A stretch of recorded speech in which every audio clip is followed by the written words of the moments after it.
बिस्मिल्लाहिर्रहमानिर्रहीम। कैसे आप लोग? सब ठीक है? मैं हूं शाहिद महमूद और आप देख रहे हैं शाहिद व्लॉग्स। आज का हम टॉपिक जो हमने चूज़ किया वो बड़ा इंपॉर्टेंट है। उसमें बहुत सारी इंफॉर्मेशन है और इंफॉर्मेशन इतनी ज़्यादा थी कि I am feeling my self excited for that, कि इतनी अच्छी इंफॉर्मेशन हमें मिली है और जॉब सीकर्स के लिए स्पेशली, क्योंकि हमारा फोकस नॉर्मली यही है कि जितने लोग ऑनलाइन जॉब्स करना चाह रहे हैं या अप्लाई करते हैं फॉरेन कंट्रीज़ के अंदर, तो वो कैसे अप्लाई कर सकते हैं, तो उसका क्या तरीकाकार है। आज हम डिस्कस करेंगे न्यूजीलैंड को।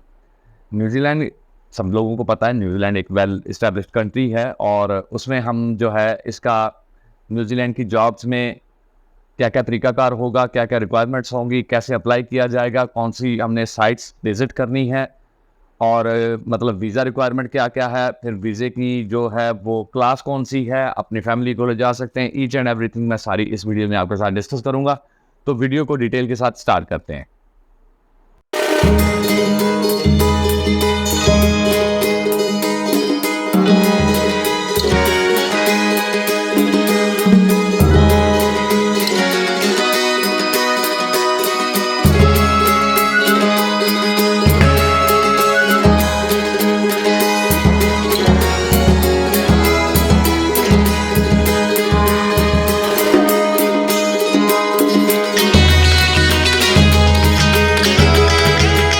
आज की वीडियो का जो हमारा टॉपिक है वो है न्यूजीलैंड का एक्रेडिटेड वर्क वीजा।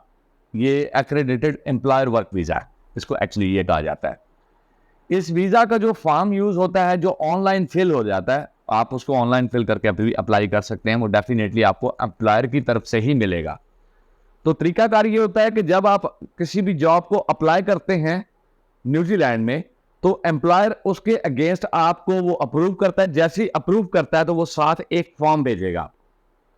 वो जो फॉर्म है वो उस फॉर्म को कहते हैं ING1015 फॉर्म।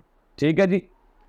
ये फॉर्म आपने जो फिल करेंगे और उसके साथ ही ये इसकी एप्लीकेशन प्रोसेस हो जाती है। इसमें न्यूजीलैंड के अंदर ना जॉब्स का बड़ा अच्छा जो इस वक्त है कि अपॉर्चुनिटी है, वो ये है कि यहाँ पे जो सैलरीज है ना वो राउंड अबाउट $3,000 से लेकर $10,000 तक इनकी सैलरी है, which is a handsome package, जो कि एक बंदे के लिए वहाँ पे हो सकता है। और जॉब्स भी बड़ी आसान सी हैं, कुछ ज़्यादा पढ़े लिखे लोगों की ज़रूरत नहीं है उनको। इसके लिए कोई आपकी वो सर्टिफिकेशंस की ज़रूरत नहीं है, आपकी कोई लैंग्वेज टेस्टिंग नहीं होगी, आपको किसी लैंग्वेज टेस्ट की ज़रूरत नहीं है। और उसमें यह है कि सिंपली आप नॉर्मल इंग्लिश जो है ना वो नो हाउ उसकी जानते हों, ताकि कम्युनिकेशन लिटिल बिट आप समझ सकें कि एक्चुअली हो क्या रहा है। तो ये नहीं है कि वो आइल्स वगैरह या टॉफल वगैरह का आपने वो टेस्ट पास करना और उसमें बैंड्स लेने हैं, ये इसका कोई चक्कर नहीं है ऐसा। तीसरा, इसमें जो सबसे बड़ा बेनिफिट ये है कि ये वीज़ा आपको 3 साल के लिए मिलता है। 3 साल में आप रेगुलर वहाँ पे कांस्टेंट उस स्टे कर सकते हैं, and which is extendable on the basis of your performance and को आपकी क्या कहते हैं understanding between your employer and you. तो वो भी आप उसके ऊपर कर सकते हैं कि इसको एक्सटेंड करवा सकते हैं। और 3 साल के वीज़ा का मतलब ये हो गया जी कि आप यहाँ पे अगर अप्लाई कर देते हैं और आपको ये वीज़ा इशू हो जाता है, तो after 2 years of working there you can apply for the permanent residence, which is equivalent, I think, a right little bit equivalent to permanent residence is equal to nationality or something like that. So इसका वो process है, permanent residence आपको मिल जाती है। फिर आ जाता है जी कि ये जो एम्प्लॉयर है, इसमें मोस्टली वहाँ पे जो न्यूजीलैंड में ना आपके खर्चे बहुत कम होते हैं। खर्चे किस बेसिस पे कम होते हैं कि जो एम्प्लॉयर, ये एक्रेडिटेड जो एम्प्लॉयर्स हैं जो आपको हायर कर रहे हैं, ये आपको फूड, रेजिडेंस और ट्रैवल, ये आपको खुद फाइनेंस कर रहे होते हैं। तो मेरा नहीं ख्याल कि इसके बाद कोई बड़े एक्सपेंसेस आपके रह जाते हैं। ये तकरीबन $3,400 बनता है पर मंथ का एक्सपेंस एक बंदे का, अगर वो वहाँ पे एक स्टैंडर्डाइज लिविंग के साथ रहे तो ये आप ये समझ ले कि वो खर्चा कट शॉर्ट हो गया आपका। उसके बाद आ जाते हैं जी कि ये इसके बेनिफिट्स क्या क्या हैं, वो ऑलरेडी मैं आपको बता दिया। अब इस वीज़ा की बेसिस पे आपके स्पाउसेस और आपकी जो है ना वो बच्चे वहाँ पे शिफ्ट हो सकते हैं। और इस वीज़े में अगर आपकी स्पाउस साथ आता है, मिसाल के तौर पे अगर किसी फीमेल को वीज़ा अलॉट हुआ तो उसका हस्बैंड साथ आते हैं, तो उनके लिए बड़ा बेनिफिट है। उसका बेनिफिट ये है कि उनको जाते ही वर्क परमिट मिल जाएगा। मतलब कोई स्पेशल रिक्वायरमेंट नहीं है उसके लिए, वर्क परमिट मिल गया, definitely he is able to just do the job और एलिजिबल हो गए, तो आप समझ सकते हैं कि उनकी भी एक प्लस पैकेज आ गया। अगर बच्चे हैं या डिपेंडेंट्स हैं आपके ऊपर, तो उनको जो है या स्टूडेंट वीजा दिया जाएगा depending on their age and class और वो सारी चीजें, या उनको टूरिस्ट वीजा दिया जाएगा विजिट वीजा की बेसिस पे, लेकिन which will be quite long as per your stay over there, so definitely आपके बच्चे भी वहां पे शिफ्ट हो सकते हैं। अब यहाँ पे आ जाए जी, ये था वो वीजे की क्लास जिसकी बेसिस की बात करते हैं। अब यहाँ पे वीजा के लिए रिक्वायरमेंट्स क्या क्या हैं? रिक्वायरमेंट सर इतनी ज्यादा मतलब नहीं है कि आप ये कहें कि पहला तो है पासपोर्ट, जो सबके लिए जरूरी है, मिनिमम 6 मंथ्स की वैलिडिटी होनी चाहिए। उसके बाद police clearance certificate, police clearance certificate आपका होगा। उसके बाद मेडिकल टेस्ट होंगे। फिर आ जाएगा genuine intent to work in New Zealand, कि आप अगर काम करना चाह रहे हैं तो आपने अपनी एक इंटेंशन फॉर्म बनाना है, एक एप्लीकेशन लिखनी है जिसमें आप अपनी हिस्ट्री बताएंगे और ये बताएंगे कि I am genuinely I deserve this job and I am willing to do the job over there and I am also able to do this job over there depending on my background, my past experiences, each and everything. तो एक proper एक intent होता है। New Zealand में apply करने के लिए, जैसे मैंने आपको पहले अर्ज किया था पिछली वीडियोस में, कि यूरोप में जैसे भी आपने अप्लाई करना तो यूरोपियन फॉर्मेट चाहिए, यहाँ पे न्यूजीलैंड फॉर्मेट के हिसाब से सीवी और कवर लेटर बनेगा। सीवी और कवर लेटर का तरीकाकार मैं आपको बताऊंगा कि वो कैसे बनता है और उसमें कौन कौन से पॉइंट्स आपने लगाने हैं, तो उसके अकॉर्डिंगली अगर आप सीवी बनाएंगे देन ही ये एंटरटेन होगी, अदरवाइज वो रिजेक्ट कर देंगे। ये मैं पहले बता रहा हूँ, आपकी सारी मेहनत जाया जाएगी। तो ये मत भूलिएगा कि सीवी और कवर लेटर न्यूजीलैंड स्टैंडर्ड्स के मुताबिक होना चाहिए। उसके बाद आ जाता है टूर एंड अकोमोडेशन। जारी बात है आपने ट्रैवल करना है तो जारी बात आप अपनी अकोमोडेशन को करेंगे which is normally provided by your employer, तो आपका एम्प्लॉयर ही उसको अकोमोडेट कर देता है, तो आप उसका वो प्रूफ शो कर सकते हैं। उसके बाद आ जाता है जी ट्रैवल सॉरी आपकी ट्रैवल हिस्ट्री, और ये डिटेल्ड होनी चाहिए। मिसाल के तौर पे अगर आपने किसी कंट्री में ट्रैवल किया, अगर आप विजिट पर्पस पे गए थे तो वहां पे आपने ये शो करना है जी कि मैं विजिट पर्पस पे इतनी देर के लिए वहां पे गया और मैंने ये मार्केट को विजिट किया और ये मेरी एक्सप्लोरेशन है, दीज आर माय फाइंडिंग्स। और आपकी वो फाइंडिंग्स आपके जो पासपोर्ट के ऊपर ट्रैवल की जो वो एग्जिट और एंट्री की स्टैंप है उस कंट्री की, उसके साथ मैच करनी चाहिए। ये नहीं होना चाहिए कि आप 2 दिन के लिए वहां पे आपने ट्रांजिट लिया और आप कहें जी मैंने पूरा कंट्री फिर लिया, तो ये बहुत बड़ा प्रॉब्लम क्रिएट होगा। तो ये इंटेंट जेन्युइन होना चाहिए आपका। और उसके बाद आ जाता है जी कि आप क्या किसी भी दुनिया के किसी भी कंट्री के अंदर ट्रैवल बैन नहीं लगा होना चाहिए।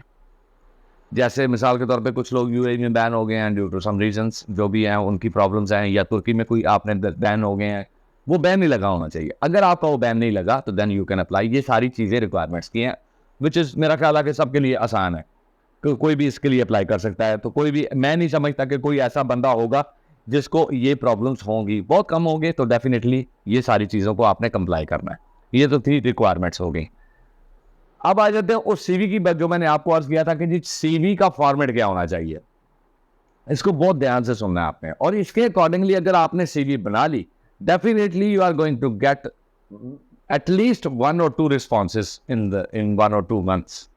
आपको मिलेगा रिस्पॉन्स उसका। उसकी वजह क्या है कि सीवी का फॉर्मेट आपका एग्जैक्ट न्यूजीलैंड स्टैंडर्ड्स के मुताबिक होना चाहिए। वो क्यों होना चाहिए मैं बताता हूँ उसको क्या है। एक तो आपका जो सीवी है ना, उसमें एक ही टेक्स्ट का फॉर्मेट चलना चाहिए। मिसाल के तौर पर अगर आपने कैलिब्री फॉन्ट यूज कर लिया है तो वो तमाम सीवी एक ही फॉर्मेट में होनी चाहिए, पहला रूल। दूसरा रूल, आपके जो एकेडमिक्स हैं या ग्रेड्स हैं आपके कंट्री के हिसाब से उसके ऊपर मेंशन नहीं करने, आपने उनको सर्च आउट करके अकॉर्डिंग टू न्यूजीलैंड ग्रेड्स के मुताबिक वहां पे मेंशन करना है। तीसरा आ जाता है जी कि उसके अंदर आपने कोई वॉलंटियर वर्क किया होता है। मिसाल के तौर पे ट्रेनिंग इंटर्नीज आपके तौर पे कहीं पे आपने एज एन इंटर्नी काम किया है या ट्रेनिंग इंजीनियर काम किया, तो उसका वो वॉलंटियर वर्क एक्सपीरियंस भी आपने वहां पे मेंशन करना है कि भाई मेरा ये है। उसके बाद आ जाएगा कि जो सीवी आपने वहां पे सबमिट कर रहे हैं ना, उसके अंदर जिस जॉब के लिए आप सीवी सबमिट करें उसके रिलेटेड कीवर्ड्स लाजमी होने चाहिए उस जो आपकी सीवी बना रहे हैं उसके अंदर। उसके बाद आ जाएगा आपकी सर्टिफिकेशंस और स्टडी बैकग्राउंड, वो आपने वहां पे मेंशन करनी है। और उसके बाद आपने लिखना है जी कि रेलेवेंट वर्क एक्सपीरियंस। मतलब आपका जो आपने पिछली कंपनीज में काम किया है, आपका वर्क एक्सपीरियंस आपकी उस एप्लीकेशन के साथ कंप्लाई करना चाहिए। मतलब मैं अगर आईटी इंजीनियर हूँ, सिस्टम एडमिनिस्ट्रेटर हूँ, नेटवर्किंग का मेरा एक्सपीरियंस है, तो मेरा काम ये है कि मैं पिछली जो मेरी हिस्ट्री है वो उसके अकॉर्डिंगली होनी चाहिए। कवर लेटर सबका तकरीबन सेम होता है, उसमें कोई ऐसी खास चीज़ नहीं है जिसके अंदर आप उसको चेंज करेंगे। वो कवर लेटर तो खैर is just to show up your basically background of the working life और आपकी स्टडी हिस्ट्री। तो ये है जी वो न्यूजीलैंड की सीवी का फॉर्मेट। आप इसको ऑनलाइन भी गूगल पर सर्च करके बहुत सी वेबसाइट्स आपको मिल जाएंगी। उनके नाम शायद मैं यहाँ पे ना ले सकूँ, लेकिन उन साइट्स पे जाके, जैसे मैंने यूरोपा के नाम से एक वेबसाइट आपको याद बताई होगी, वहाँ पे यूरोपियन सीवी और फॉर्मेट बन जाता है। तो इसी तरह इसकी भी उस फॉर्मेट के हिसाब से सीवी रेडी हो जाएगी। अब आ जाती हैं कौन सी जो बेस्ट साइट्स हैं जहाँ पे आप जॉब हंटिंग कर सकते हैं और वहाँ पे जॉब्स के लिए अप्लाई कर सकते हैं। उसके लिए seek.co.nz, उसके बाद आ जाएगा nz.jora.com, उसके बाद आ जाएगा trademe.co.nz, फिर आ जाएगा लिंक्डइन, इंडीड, गूगल जॉब्स। ये पेटेंट है ऑलरेडी। आपको मैं लिंक्डइन के ऊपर भी मेरी एक वीडियो ऑलरेडी आपके पास मौजूद है, आप अगर चैनल को मेरे को ब्राउज करेंगे तो आपको मिल जाएगा। तो ये वो नॉर्मल जो मेन साइट्स हैं जहां से आप अपनी जॉब हंटिंग कर सकते हैं। और इसमें जो है आपको रिस्पॉन्स मिनिमम 1 to 3 months, 1 और 3 month के दरमियान में आपको रिस्पॉन्स आ जाएगा। जो भी अगर आपकी जॉब, अगर आप उसके लिए कंप्लाई करते हैं, तो आपने अगर रिक्वायरमेंट्स पूरी की हैं। तो जॉब कौन कौन सी अवेलेबल है जी? जॉब्स जो अवेलेबल है, समझ लें कंस्ट्रक्शन की तो सारी अवेलेबल है, फार्मिंग की अवेलेबल है, फ्रूट पिकर्स की अवेलेबल है, डिलीवरी पर्सन्स की अवेलेबल है, ड्राइवर्स की अवेलेबल है, अकोमोडेशन अपना कंस्ट्रक्शन इंजीनियर्स की अवेलेबल है, कारपेंटर्स की, प्लम्बर्स की, इलेक्ट्रीशियंस की। उसके बाद आ जाए आप टाइल फिक्सर्स वगैरह, और उसके बाद आ जाते हैं मेसन्स, कारपेंटर्स, सब की अवेलेबल है। आईटी में आ जाएं तो आईटी फ्रंट डेस्क जो इंजीनियर्स हैं, उसके बाद बैक एंड इंजीनियर्स हैं, डेवलपर्स हैं, जो डेवऑप्स है जिसने सारे, और उसके बाद आईटी के भी उसमें आ गए। उसके बाद साथ आपकी टीचर्स की जॉब है, there are so many, cashiers की, अकाउंटेंट्स की, ये सारी जॉब्स मतलब आपकी वहाँ पे अवेलेबल हैं। तो समझ लीजिए कि ये एक नॉर्मल जो जॉब जैसे हम सर्च करते हैं ना, तो आप अक्सर देखते होंगे जी कि हरमैन शरीफ के अंदर भी इन लोगों की जॉब्स मिलती है, यूएई में इन जॉब इस तरह के जॉब्स मिलते हैं, जेसीबी ऑपरेटर्स हैं, उसके बाद फोर्कलिफ्टर ऑपरेटर है, ये सारे ऑपरेटर्स की भी जॉब वहाँ पे अवेलेबल है। तो ये इस तरीके से आप अगर इसके रिलेटेड हैं आपका एक्सपीरियंस, तो आप डेफिनेटली न्यूजीलैंड के लिए अप्लाई करें, क्योंकि क्राइटेरिया बड़ा आसान है। अब इसकी जो जो वीज़ा की फीस है ना, वो $750 है, विच इज़ क्वाइट नॉमिनल, बहुत कम फीस है। आप डायरेक्टली एम्बेसी के थ्रू भी आप अप्लाई कर सकते हैं। तो इसकी फी रिसीट जो आपके साथ लग जाएगी एप्लीकेशन के साथ, तो वो $750 है। 3 साल का वीज़ा है और ये वर्क वीज़ा भी है, और आप समझ सकते हैं कि इसमें नेशनलिटी और पीआर वगैरह भी सारी हो सकती है। तो ये थी वो डिटेल्स जो मैं आप लोगों के साथ शेयर करना चाहता था कि न्यूजीलैंड में आपने अगर अप्लाई करें तो बहुत अच्छी अपॉर्चुनिटीज़ आज अवेलेबल हैं। वक्त टाइम के साथ अगर आप इसको सीरियसली अगर अप्लाई करना शुरू करें तो डेफिनेटली आपको उसका रिस्पांस भी मिलेगा और जॉब्स भी मिलेंगी। तो इसके साथ ही अब तक के लिए आप सबका बहुत बहुत शुक्रिया, आप लोगों की सपोर्ट का बहुत बहुत शुक्रिया। इस वीडियो को लाइक करें, शेयर करें, सब्सक्राइब करें हमारा चैनल, और इस तरह की लेटेस्ट अपडेट्स मैं और मेरी टीम आपके लिए लेकर आते रहेंगे। तो अपना और इस चैनल का ख्याल रखिएगा। अल्लाह हाफिज़।